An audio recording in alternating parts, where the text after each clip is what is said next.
So here we are down by what should have been a hoop house, but because of a pandemic, we're a little behind schedule, so we wanted to get our plan in, and we'll finish putting up our three 16 by 40 hoop houses, or actually 16 by 30 hoop houses in the fall after this crop is done.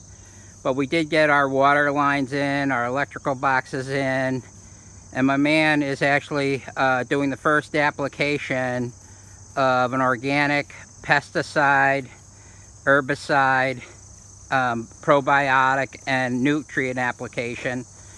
We have partners who've been in the field of hemp growing throughout the United States for several years, and we're the Midwest distributor of their product line.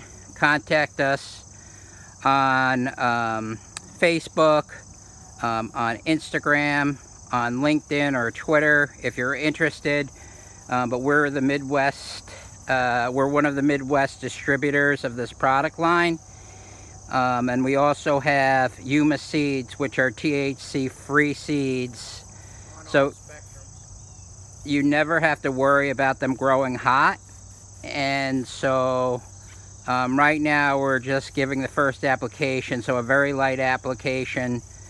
But you could see the grow rate of these seeds is tremendous. I would say at least 80+%, which is awesome. And so we'll be showing you videos throughout of how things grow with the nutrients, because they're already killing it without the nutrients. So anyhow, thanks to our partners, and we look forward to showing you what this does. Certainly we can schedule a visit by appointment, because we will be a demonstration farm. So at some point within the next 12 months, we'll have several hoop houses up. We'll show you how to plant. We'll show you how to apply applications of nutrients and probiotics and fertilizer.